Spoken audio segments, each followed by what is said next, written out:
Bonjour et bienvenue à tous, vous écoutez Dans la tête des hommes, votre podcast qui interroge les masculinités en Afrique. Nous sommes de retour pour la deuxième partie de l'émission de débat autour de l'homophobie au Sénégal.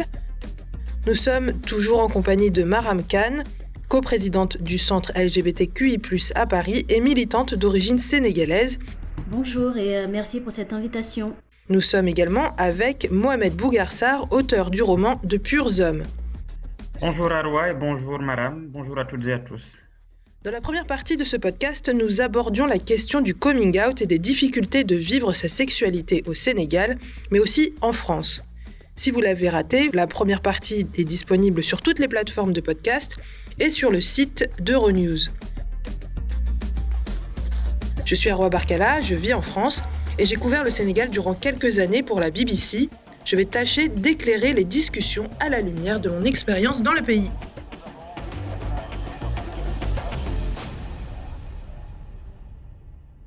Dans notre documentaire, nous avions interviewé l'anthropologue Cheikh Niang de l'université Cheikh Anta Diop à Dakar. J'aimerais qu'on l'écoute ensemble et que vous réagissiez à ce qu'il a dit. Je pense quelque part, la colonisation a correspondu à un recul dans la manière de gérer la diversité sexuelle dans les cultures africaines. Là, des concepts vont être très importants. Comment on gère la diversité sexuelle? Comment on gère le sexe lui-même dans la discrétion, dans des espaces d'éducation? Comment on évite de poser en public certaines questions? Comment est-ce qu'on éduque les enfants à gérer, à avoir une maturité sexuelle sans qu'ils ne soient exposés à la violence ou à l'agression sexuelle? Vous avez une richesse extraordinaire à ce niveau-là. Et là aussi, il y a une sorte d'amnésie, il y a une sorte de perte de mémoire. Qu'est-ce que vous pensez de cette analyse du professeur d'anthropologie Mohamed? Peut-être on peut commencer par vous. Oui, le professeur Chernian, il fait partie des auteurs d'ailleurs que j'ai beaucoup lus à l'époque où je préparais De purs hommes. Il fait partie des lectures préparatoires que j'avais faites. Et ce qu'il dit me semble tout à fait juste. C'est que il pointe en réalité quelque chose de très paradoxal et qui montre en réalité le point le plus obscur de l'argumentation de toutes les personnes qui pensent que l'homosexualité ou la diversité sexuelle, toute forme de sexualité non hétérosexuelle, a été introduite par la colonisation. En réalité, ce que la colonisation a introduit, c'est au contraire la pénalisation ou en tout cas une sorte d'attitude de plus en plus dure à l'égard de l'homosexualité, non seulement, mais aussi de toute la diversité dont il parle, qui est aussi celle de l'éducation. Il faut bien se rendre compte que parmi les choses nombreuses que la colonisation a détruites et que l'on se plaît à juste titre à rappeler tout le temps, il y a aussi cela. Il y a une sorte d'ouverture, il y a une sorte de pluralité, il y a une sorte de diversité, non seulement dans l'éducation à la sexualité, mais aussi dans les pratiques sexuelles. Je sais que le professeur Charnian parle beaucoup des pratiques, c'est-à-dire qu'il les relie aussi à une catégorie sociale, à une éducation, à des transmissions, autant de choses, autant de chaînes qui, peu à peu, se rompent. Donc, c'est être dans un contresens total de croire que l'homosexualité dans la société sénégalaise viendrait de l'Occident. C'est insulter, c'est en tout cas avoir la mémoire très courte au moment de se tourner sur ce que sa propre culture, donc la culture sénégalaise précoloniale, a pu porter comme richesse, comme diversité et comme ouverture. Donc je trouve que ce qu'il dit est très juste. Et il ne faut pas oublier que toutes les lois aujourd'hui qui pénalisent l'homosexualité au Sénégal sont des lois qui ont été trait pour trait calquées sur le code juridique français à l'époque et qui date précisément de l'époque de la colonisation. Et je pense que c'est tout cela que pointe du doigt le professeur Charnian, en plus de pointer du doigt le fait que tout cela part aussi d'une éducation. La tolérance part d'une éducation. L'ouverture part d'une éducation. Le fait d'être un homme, la relation qu'on a avec les autres hommes, mais aussi avec les femmes, avec les enfants, part aussi d'une éducation et que c'est cette éducation-là qui s'est peut-être pas perdue, mais qui s'est réduite vraiment comme peau de chagrin, au point qu'aujourd'hui, on l'a presque oubliée et que nous sommes dans une sorte de transmission systématique du plus petit dénominateur commun qui puisse exister. Oui, tout à fait. Je suis totalement d'accord avec Mohamed quand il dit que l'éducation est vraiment au centre de tout.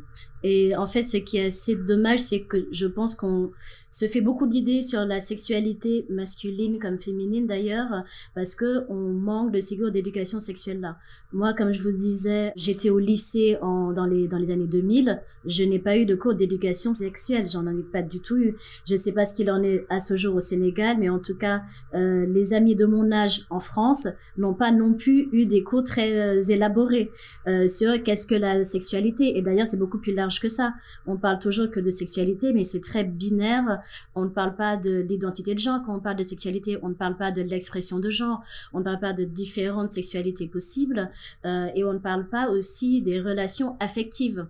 Alors, en tout cas, au Sénégal, il y a des panneaux publicitaires qui sont beaucoup plus présents pour tout ce qui est prévention, de publicité pour des préservatifs, etc. C'est dans des billboards, c'est vraiment énorme. Et pourtant, en fait, il n'y a pas vraiment d'éducation sexuelle. En fait, c'est plus de la débrouille, finalement, j'ai l'impression.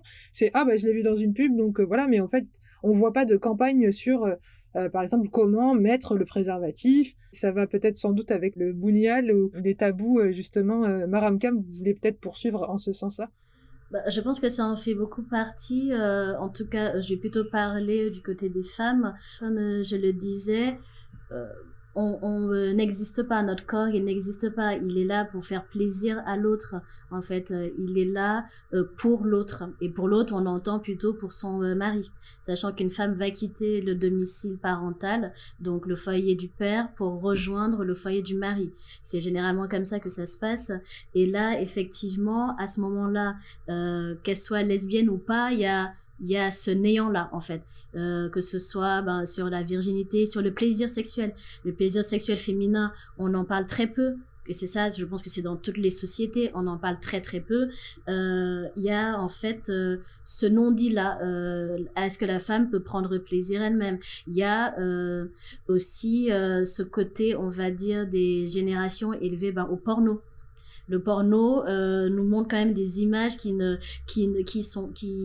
démontrent pas du tout ce qui se fait dans une vraie vie, dans un vrai couple, dans une vraie intimité. La notion de l'intimité, elle est aussi réelle. Comment partager cette intimité-là? Comment transmettre? On a beaucoup parlé de la transmission. Comment transmettre de la mère à la fille, du père au fils, du père à la fille aussi, parce que ce n'est pas juste d'un parent d'un certain genre vers un enfant d'un autre, du même genre. C'est aussi se dire comment on va en fait une communication, une parole qui est libérée dans les foyers, dans les familles.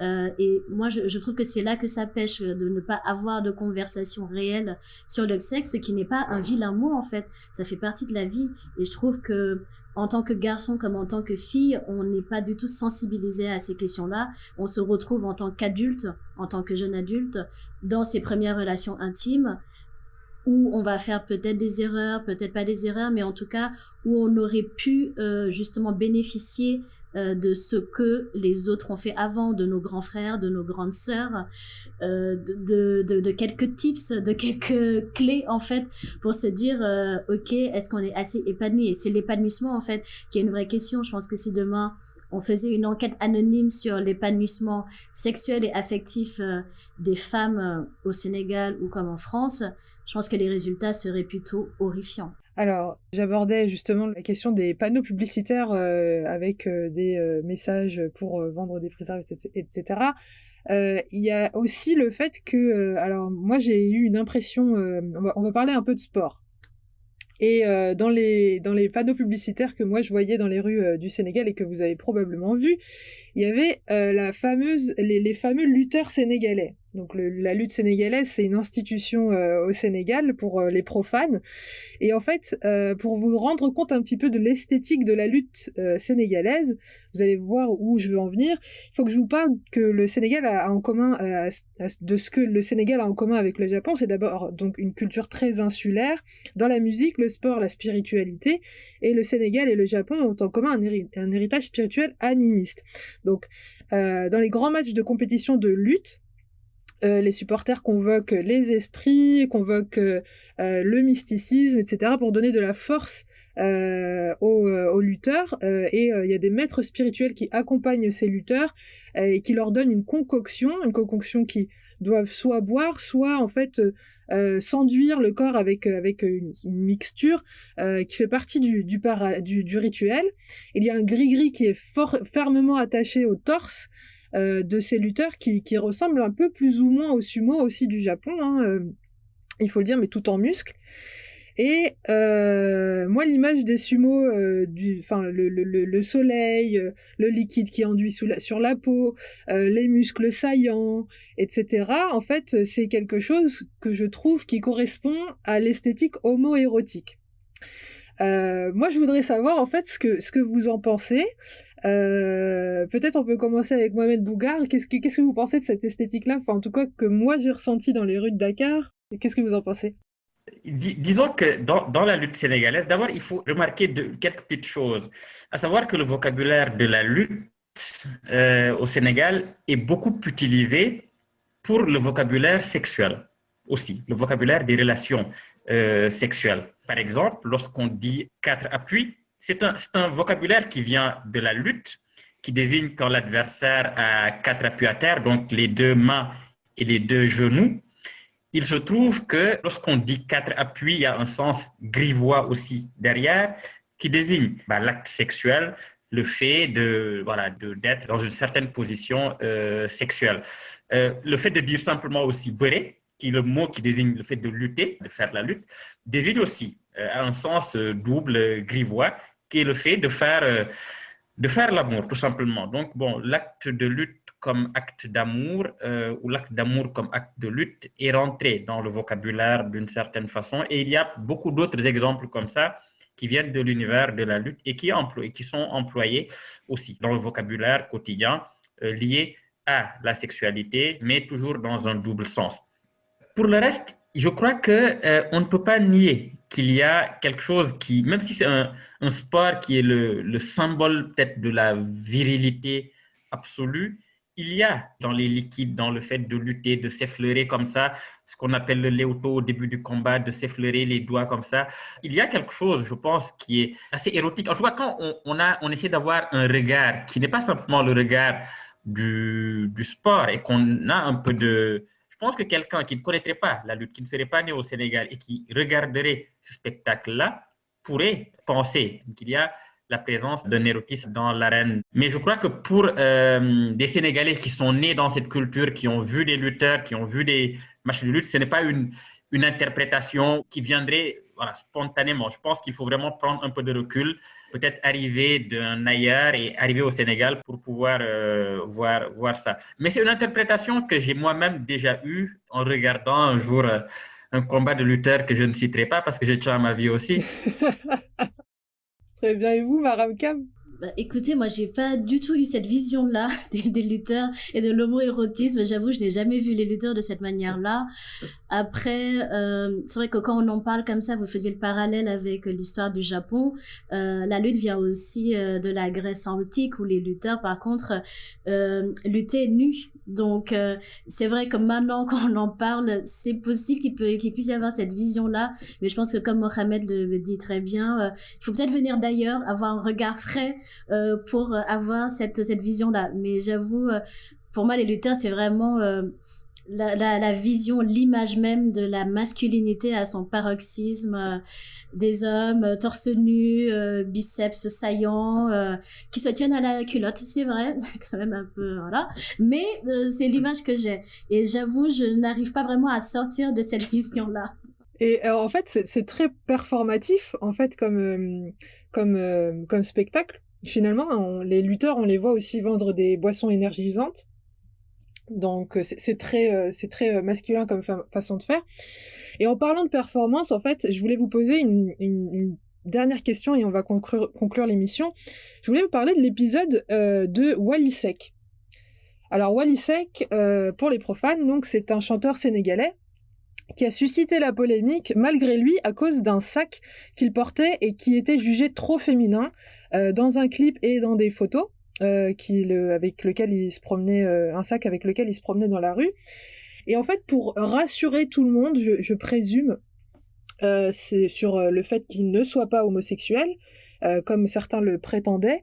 Il a mis en scène la destruction de ce sac lors d'un concert, et je voudrais savoir ce que vous pensez, vous, de cet épisode. Qu'est-ce que ça dit aussi de cet épisode, sachant que plus tard, Wally Seck avait dit que c'était aussi son marabout et son guide spirituel qui lui a suggéré cette mise en scène-là. Alors, je vais peut-être commencer par Maram Khan. Je voulais savoir où est-ce que vous étiez à ce moment-là et est-ce que vous vous en souvenez et qu'est-ce que vous en avez pensé? Je m'en souviens alors que pourtant je ne suis pas du tout la presse people, encore moins sénégalaise. Et je m'en souviens quand même parce que tout le monde ne parlait que de ça, du fameux sac de Wally Seck. Ce que j'en ai retenu, c'est que, en fait, il y a, on va dire, il y a deux côtés. Il y a d'abord le fait qu'une personnalité publique, pareille, puisse s'afficher en fait avec un sac à main, avec un sac à main, et que ça délie les langues de cette manière-là, et le fait que tout de suite il se rattache à la religion, donc il fasse appel à son marabout, et que en fait il y ait cet assertiment, il y ait cette validation du marabout, cette protection du marabout. Donc Wally Seck, est-il gay, n'est-il pas gay, ce n'est même plus la question, c'est vraiment en fait cette frontalité par rapport à sa possible orientation sexuelle, qui ne serait pas une orientation sexuelle, on va dire, basique, celle qu'on connaîtrait au Sénégal, donc un homme qui aime une femme. Juste parce que il a porté un sac à main. Et je reviens dessus par rapport à ce que je disais sur l'expression de genre, l'identité de genre, par laquelle, en fait, on mélange un peu tout, du moment qu'on a, en fait, des codes vestimentaires, des codes sociaux, une manière de parler, une manière de se mouvoir dans l'espace public qui serait identifiée sur un autre code qui serait dit féminin, tout de suite on identifierait cette expression de genre-là par rapport à une sexualité, ce qui peut être tout à fait différent, mais dans le cas de Wally Seck, ça a été le cas. Et en fait, je pense que ça a un impact aussi sur le coming out potentiel de certaines personnalités publiques au Sénégal, ce qui n'arrivera, je pense, pas tout de suite, voire peut-être jamais, parce que si Wally Seck a eu ce traitement-là, quid d'une autre personne, quid de personnalités entre guillemets lambda qui sont pas connues, qui n'ont pas en fait cette protection sociétale, cette protection de la jet set qu'a Wally Seck pour faire son coming out. Donc je pense que oui, c'est un épisode, j'ai trouvé, qui a été assez violent et qui a démontré en fait que la société sénégalaise, je ne sais pas si elle est prête en tout cas à discuter de la notion de genre, de sexualité, mais elle avait l'air en tout cas tout à fait fermée à cette question-là, et ça c'est bien dommage pour les générations actuelles comme les générations futures. Mohamed Bougar. Oui, c'est un épisode que j'avais suivi avec beaucoup d'attention, que j'ai d'ailleurs repris, transformé dans De Purs Hommes. Il y a un épisode un tout petit peu analogue, en tout cas qui fait écho à ce qui est arrivé à Wally Seck. Alors, c'est un épisode qui m'avait, comme Maram l'a dit, beaucoup marqué, parce que je voyais que, en réalité, j'avais même écrit, avant De Purs Hommes, j'avais écrit un texte que j'avais publié sur mon blog, où je disais qu'en réalité, tout le Sénégal était à l'intérieur de ce sac-là, d'une certaine manière. Et que ce sac, en fin de compte, symbolisait toutes nos contradictions, symbolisait aussi tout le rapport qu'on a à la différence. Qu'un objet aussi anodin ait pu prendre une telle importance symbolique, une telle importance culturelle, au point de toucher à la vie finalement, parce que Wally Seck a reçu des menaces à l'époque, il y avait eu des prises de position, des montées au créneau extrêmement violentes. Tout cela me faisait dire qu'en réalité, ce sac-là était le Sénégal d'une certaine manière. Et cette scène-là, où Wally Seck détruit le sac sur scène, le découpe d'une certaine façon, m'avait aussi semblé être, sur le plan symbolique, très, très, très forte. On assistait là, voilà, à l'expiation. C'était vraiment une scène comme ça de dépossession, c'est-à-dire qu'il fallait, pour guérir la société qui était malade de son rejet, qui était malade de sa suspicion, qui était aussi menacée dans son identité, détruire quelque chose, détruire le symbole. Et le symbole, donc, c'était le sac. Mais on ne se rendait pas compte évidemment de la violence symbolique que ça avait pu générer. Merci de votre présence durant cette émission à tous les deux. Mohamed Bougarsar, merci pour le mot de la fin. Alors, je vais vous présenter de nouveau. Donc, Maram Khan, merci d'avoir participé à cette émission. Je rappelle que vous êtes franco-sénégalaise, présidente du Centre LGBTQI+ de Paris. Vous êtes aussi membre du conseil d'administration de la communauté lesbienne d'Europe et d'Asie centrale. Merci beaucoup, Maram. Je vous remercie. Vraiment très, très bien. Et notre deuxième invité était donc Mohamed Bougarsar. Donc vous avez grandi à Diourbel, vous êtes auteur sénégalais de plusieurs romans, lauréat du prix Stéphane Hessel pour votre nouvelle La Cale en 2014, puis du prix Amadou Kourouma et du prix du roman Métis en 2015. Vous êtes l'auteur donc du roman publié en 2018 qui s'appelle De purs hommes et qui raconte le regard porté sur la société sénégalaise et sur l'homosexualité. Merci beaucoup Mohamed Bougarsar. Merci à vous pour votre invitation. Merci, Maram.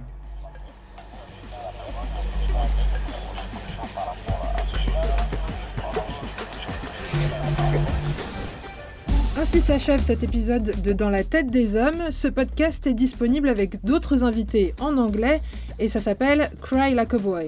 Si vous découvrez notre série de podcasts, allez donc écouter nos épisodes précédents sur les Abatangamucho au Burundi ou des hommes qui se lèvent contre les violences conjugales. Rendez-vous sur notre site internet pour plus de contenu.